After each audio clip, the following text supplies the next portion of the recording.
What's going on? This is Ryan with Automatic Comics, and up next we are going to talk about some of the recent craziness that is going on with CGC and CBCS.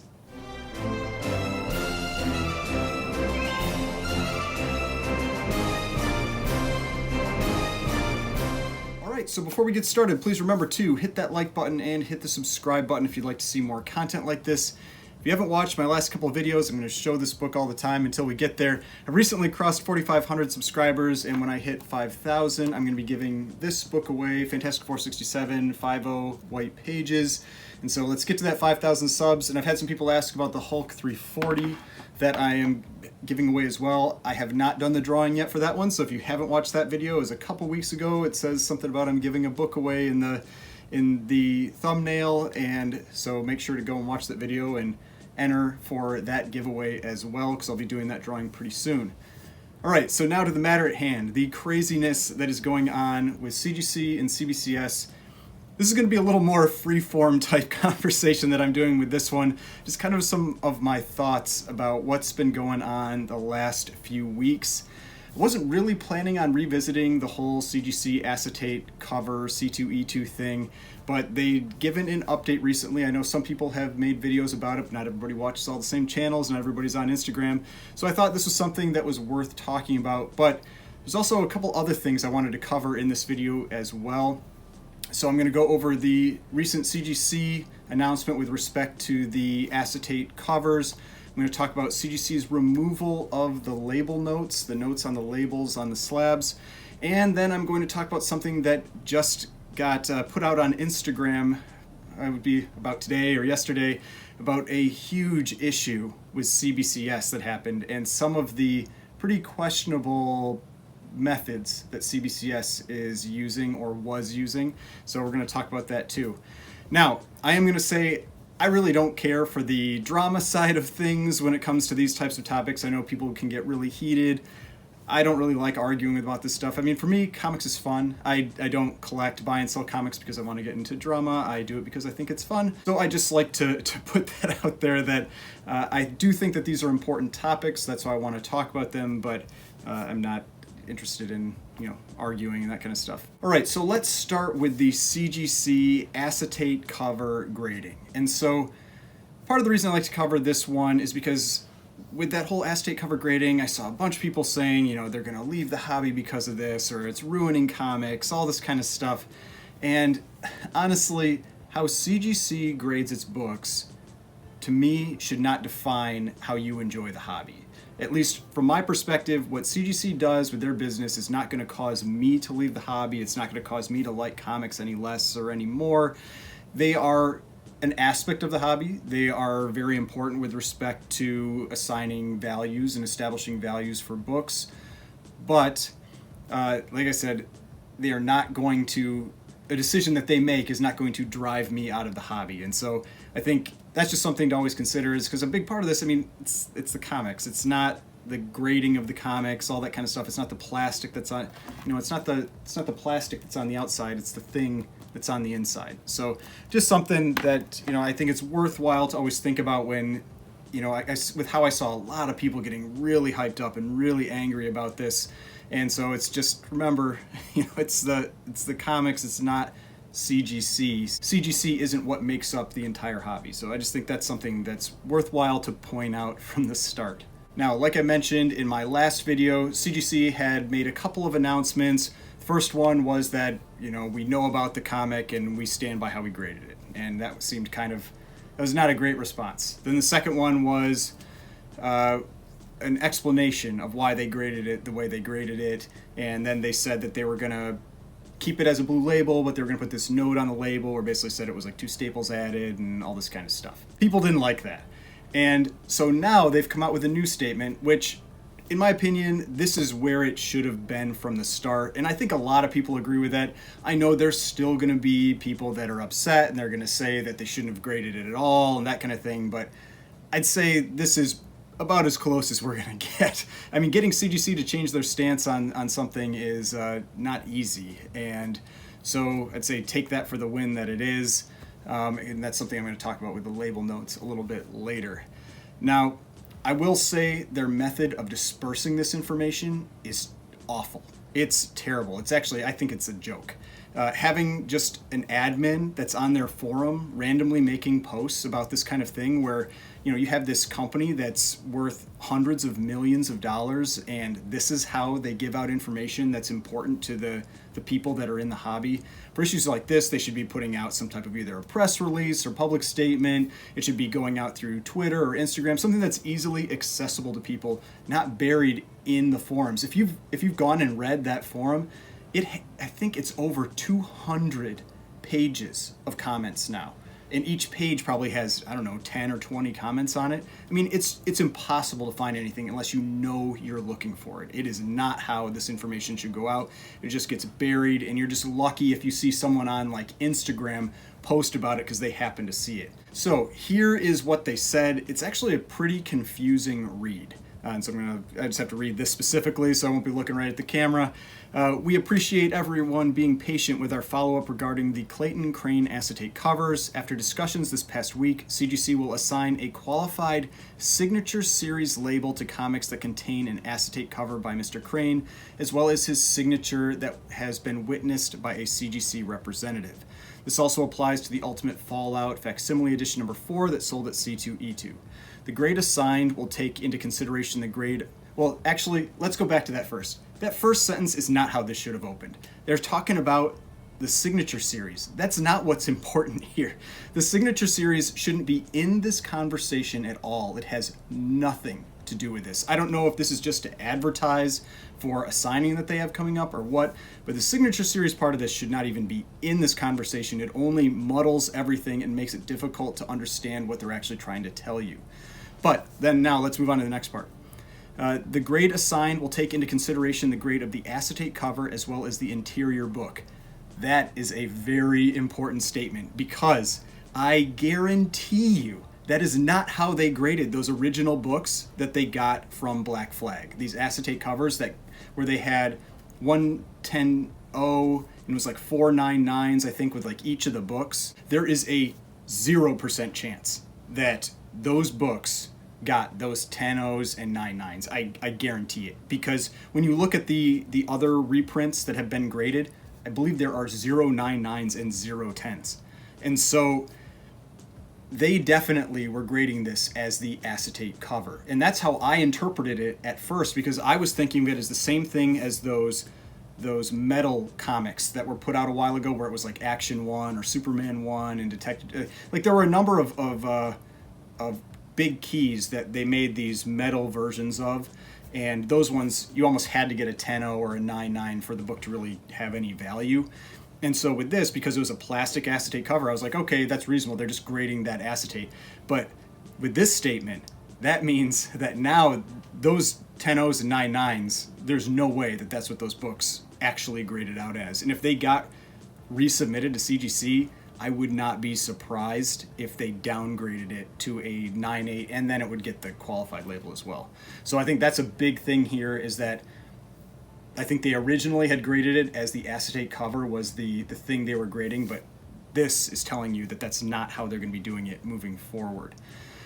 Now, next thing, for members who have already submitted copies of the Ultimate Fallout issue to CGC, we will extend an opportunity to have Mr. Crane's signature applied to their copies so they receive the qualified signature series label. If a copy does not exhibit Mr. Crane's witness signature, the book will receive a qualified grade.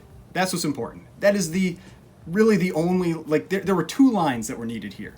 They needed the grade is assigned will take into consideration the grade of the acetate cover as well as the interior of the book, and if a copy, they don't even need the part about Mr. Crane, the book will receive a qualified grade. That is all they needed to say.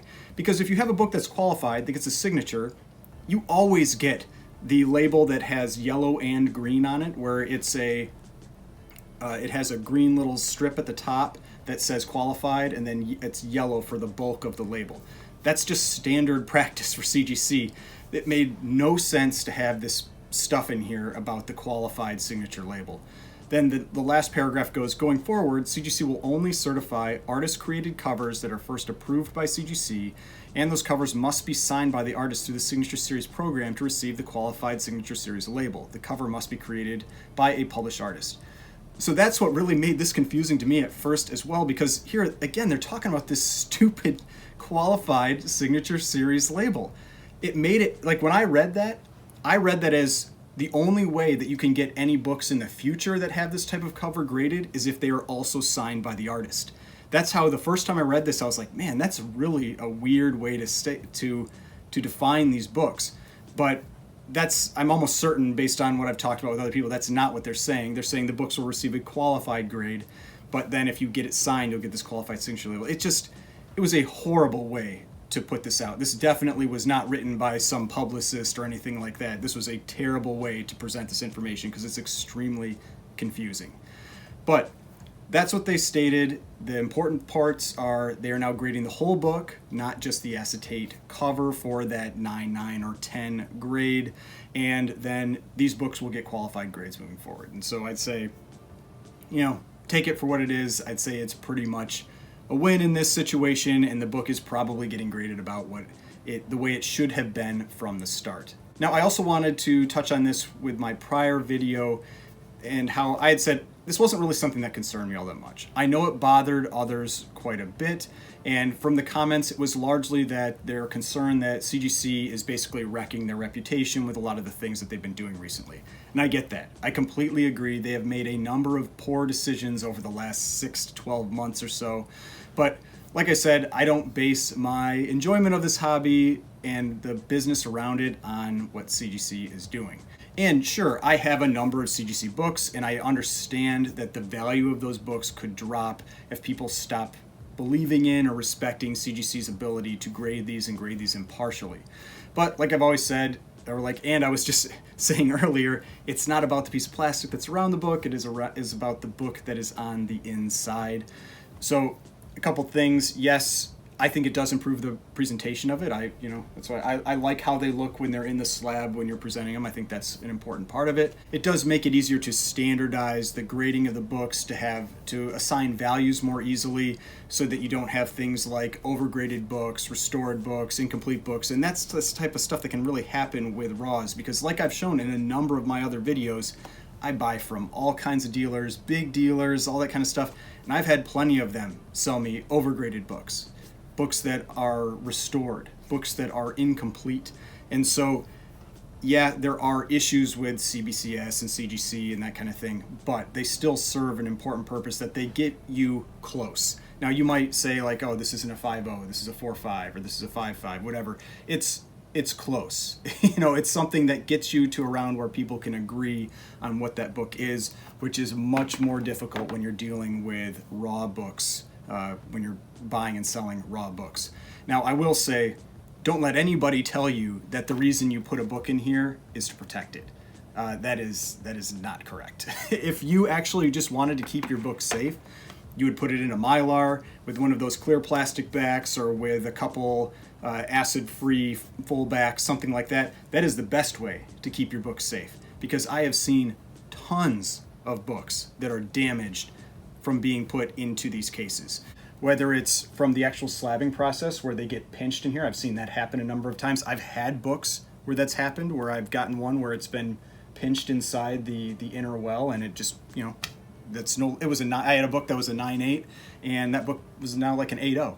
I mean, they ruined that book, and that's something that can happen.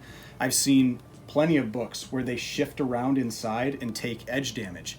Go check out Giant Size X-Men #1.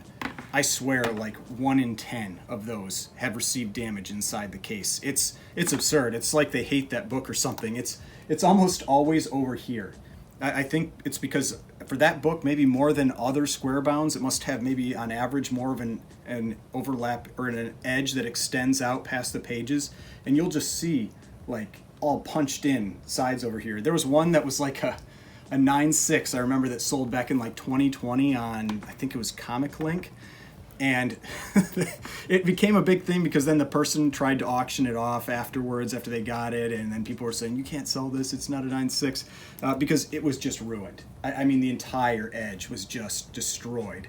And you see that a lot with like Giant Size X-Men #1. So that's something to really be aware of, that can happen. And then the other big thing, and the reason that really high grade books scare me a little bit in CGC cases. And I'm not as familiar with CBCS cases, so I can't speak so much about those. But another thing that'll happen is that when they're in the inner well, basically I think you kind of have like some static electricity that has the cover effectively stuck to the plastic of the inner well. But the pages on the interior will move freely. And so what happens is you can get completely detached staples at the spine inside the slab. I've seen a number of books where it's like a 9/8, but it's fully detached inside the slab. Or to a lesser extent, you'll get like little tears at the staples where the book has like the pages, the weight of the pages from having it up like this, pull on the cover, and you end up with tiny tears there. And so that's the type of thing where really high grade books like 9/8s, 9/6s, that kind of thing, if it's a really high dollar book, that type of stuff scares me. Like when I've seen, there's one recently, a Batman 251 that was a 9/8 that got graded by A1. That type of book scares me because in a 9/6, that book is like $5,000. In a 9/8, it's like 40, 35 to 40. And so if it's in there and it just shifts and you get a little staple tear, you just lost $35,000. I mean, that's what it is. And so, yeah, I just wanted to say, don't let people tell you that you're putting them in here to protect them. That it is not the ideal way to protect these books. The primary reason is for presentation and for defining value, but there are definite risks with getting the books graded. But all that to say, for all their faults, I still do like the service. I think it adds an important component to the hobby. It, like I said, helps standardize everything. They definitely aren't perfect. I've seen overgraded books, I've seen undergraded books, all that kind of stuff. But on average, they're good at establishing a consistent range for these comics. All right, so that was the big issue. Now I've got two more. These ones should go by a little quicker.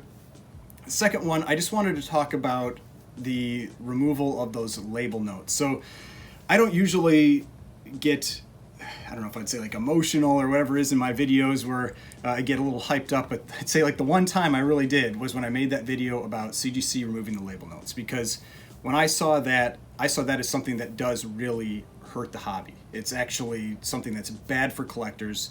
It's good for big sellers or sellers, I'll say that. But it's bad for buyers, bad for collectors. And honestly, nobody's talking about it anymore. You know, it was a huge deal and now nobody is talking about it anymore.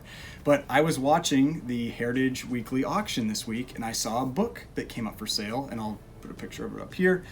This is Amazing Man Comics number 9. This is a Golden Age book. It's a 1.5, but it is a beautiful looking 1.5. I was looking at this book and I was like, why is this book a 1.5? I checked the back cover. It wasn't missing any big pieces or anything like that. And so I was like, this one was probably graded recently. I bet there's something that's not on that label, because you can see it's a clean label. There are no notes on that label. So here are the notes. This book was graded on June 23rd of this year, so recently.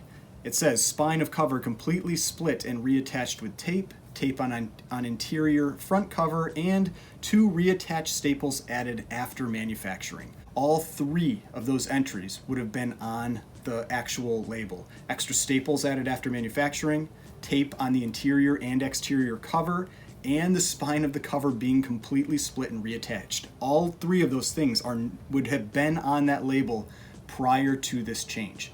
Now, I had estimated the value of this book at $800. It sold for $1,800.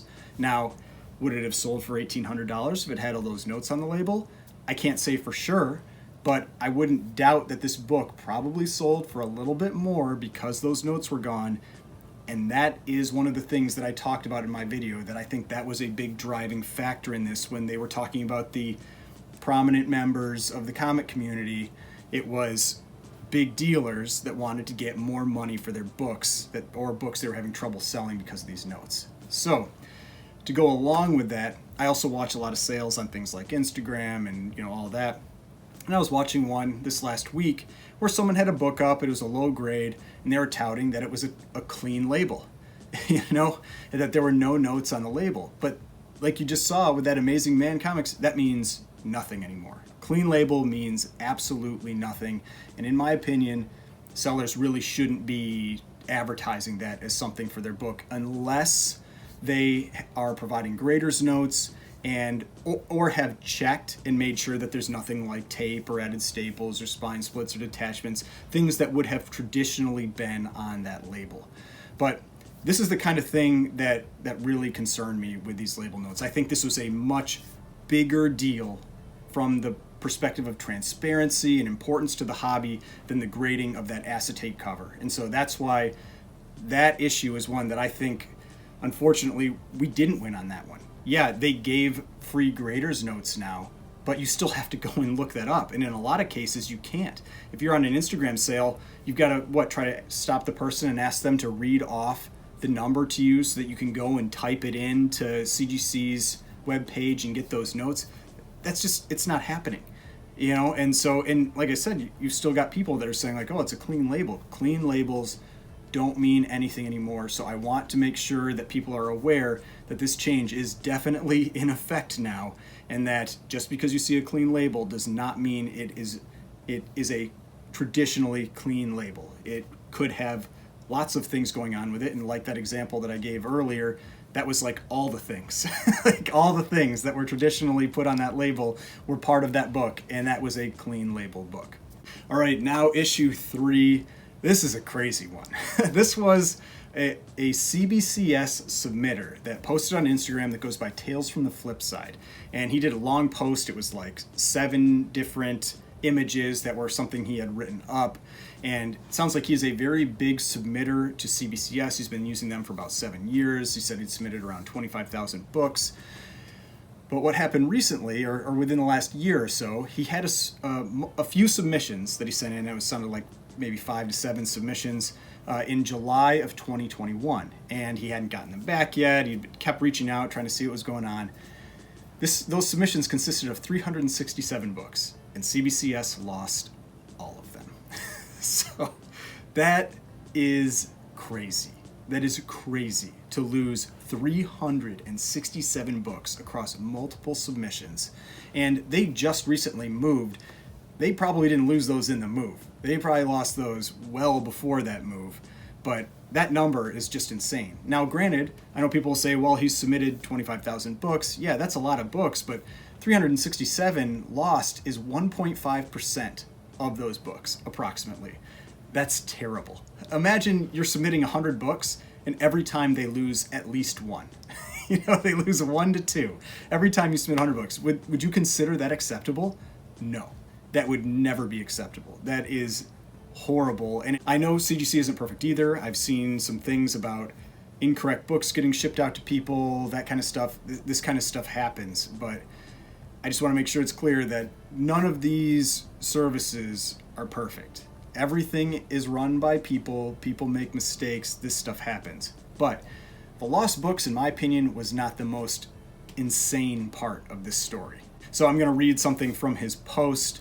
He goes, "Here is where it gets absurd and makes me want to absolutely vomit. Upon pressing the situation further, I was finally informed that last summer they were behind and someone at CBCS had the brilliant idea of taking submissions delivered to their headquarters in Dallas and reshipping them to an employee out of state to assist from their home in receiving the comics into the CBCS system, then send them back to Dallas for grading."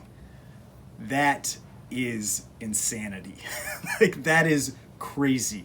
I think that is basically what they're saying is the books, you would ship your books to CBCS. CBCS would then take those, send them to some random person's house in some other state. They would open that package, process those books, then they would repackage them and send them back to CBCS for grading. I think that is a complete breach of trust. There is no way anybody's expecting that is how their books are being treated. And every time a book goes through the mail, you're risking damage. And so now you're having 2 additional trips through the mail where you're going to have a book potentially be damaged and that you're not going to get the grade that you would expect to get. Also, now you're having some random person that doesn't have any skin in the game with this, that these aren't their books, they don't really care about those books, repackaging them to ship again. It's one thing if they're opening them there and then they're following their process in-house, but now they're repackaging them and sending them back through the mail. When you ship your books to CGC or CBCS, you package them super carefully. You want them to make sure they get there in the condition that they were when you sent them. This person, you don't know how much they even really care. They may be throwing them in there, even though I'm sure they're doing a decent job, but they're not going to care as much as you. And so the likelihood that your books received additional damage on that return trip is also, I don't know, it's not zero, you know? And I wouldn't be surprised if some books did receive additional damage from that step. The last thing is, maybe it was, but I have a hard time imagining that that was covered by CBCS's insurance. I mean, I would expect the insurance probably covers their building or facilities that they have, but then shipping them out to somebody else's house that's off campus, that seems sketchy at best to me. So I don't know about that side of it. Now, the other thing that I thought was interesting, that this isn't the first time I've heard of CBCS losing books. I saw some people in the comments say like, oh, I've never heard of this happening before, that kind of thing. But if you watch Dave with Comic Book Investments, and I saw he put a video on this, I haven't watched it yet, and so I'm guessing he probably mentions this again, but in some of his earlier videos, he talks about this crazy case where he had been using CGC. He bought a Avengers, like a high grade, it was like a 9.0 or something like that. He cracked it out and resubmitted and got a 9.2, and then was trying to sell it, and then someone on the forums, that the guy he bought it from was all mad that he got the 9.2 and was able to get more money and wanted him to give him part of that money, and he's like, no, I'm not giving you part of that money, I'm the one that took the risk for this. And so then they complained on the forums, and then CGC reached out to him and was like, you need to send that book back, we didn't grade it right. And he's like, what are you talking about? You graded it, you put the grade on, I'm not sending it back. And it all ended up being that they banned him from, CGC banned him from using CGC for, I don't remember what period of time, 6 months or a year or something like that. But because of that, he started using CBCS. And so he was using CBCS for a while, he said he was fine with it, but then he said they kept losing his books. And so that's why he then eventually stopped using CBCS, and once his ban, I guess, was over, he went back to CGC because CBCS kept losing his books. So this doesn't appear that it's a one-off issue. Now, that was a while ago, that was early on with CBCS, maybe things have changed, but that makes it seem like it's a little more of a systemic issue, how they handle and track shipments. So let me know in the comments if you submit to CBCS, if you use them a lot, has this ever happened to you? I'd be interested to hear, because I've only used them once. I submitted my Fantastic Four #5, everything went fine for me, but one book is hardly a large enough sample set. But I mean, that's the second, I consider the, Dave from Comic Book Investments, because he's with Collectors Comics, consider him a pretty big dealer. This person also sounds like they're a pretty big dealer, and that's two pretty big dealers that have now reported that they're losing books. So definitely something that I think really needs to be addressed on CBCS's side. They really need to look into how you can even lose packages like that, if there's something that's wrong with their tracking and shipment management and that kind of stuff. But I just thought that story was crazy overall. The lost books, and then the shipping books out to some guy's house to enter them into the system and shipping them back, just nothing good about that story. So, with all that, that is everything crazy that is going on over the last week or so with CGC and CBCS. I know that some people will say now, like, well, then why do you still use them? And like I said earlier, I think they're still a very integral part of the hobby. They do add value, especially on the business side, for things like resale and for establishing consistent values with books. They definitely have their flaws. They're not perfect, but I still like using them. And for the time being, I don't see any reason why I would stop using them. But if you have issues, you definitely should speak up, but also don't let this type of stuff wreck the hobby for you. Remember, the important stuff is the things that are on the inside, not the plastic on the outside. So, hope you enjoyed this video. If you did, please hit that like button. Hit the subscribe button if you'd like to see more content like this. I've got more videos over here if you'd like to watch some of my other videos, and the subscription button right here. If you'd like to subscribe to the channel, I'd really appreciate it. Again, giving this one away when I hit 5,000 subscribers, so let's get there, and I will see you in the next video.